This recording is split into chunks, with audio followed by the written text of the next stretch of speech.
اس کی رات کو امام کعبہ 1 گھنٹہ دعا کرا، رو رو رو ہلکان ہوتا ہے، پیچھے 30 لاکھ آدمی آمین کہتے ہوئے رو رو ہلکان، آسمان کے دروازے نہیں کھل رہے، آسمان کے دروازے نہیں کھل رہے۔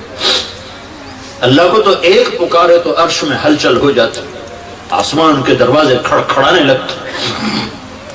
ابو مالکہ رضی اللہ تعالیٰ عنہ کو ڈاکو نے پکڑا اور قتل کرنے لگا، انہوں نے کہا یا ارحم الراحم،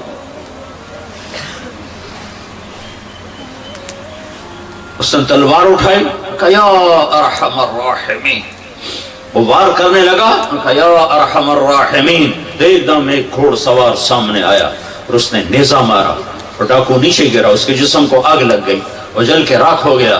تو ابو مالکہ نے پوچھا کون ہو؟ کہ میں چوتھے آسمان کا فرشتہ ہوں۔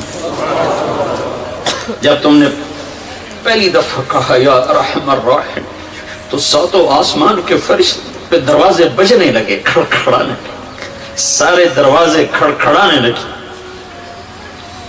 کسی شناسا کی آواز ہے، ساری رات ننگے ناچ دیکھے نسل، تاجر سود پہ ہوں، اولاد ماں باپ کی نافرمان ہوں، راتوں کو شراب و زنا ہو، بازاروں میں تجارت کے نام پر جوا اور سود اور سٹا ہو، حکومت کے نام پر فرعونیت ہو اور افسر شاہی کے نام پر خیانت اور بددیانتی ہو، کہاں سے اللہ کو منائے؟ تو جب تم نے دوسری دفعہ کہا یا ارحم الراحمین تو اللہ تعالیٰ نے فرمایا کون ہے میرے بندے کی مدد کو تیار؟ تو میں نے کہا یا اللہ میں تیار ہوں۔ جب تم نے تیسری دفعہ کہا یا ارحم الراحمین تو میں تیرے سامنے تھا۔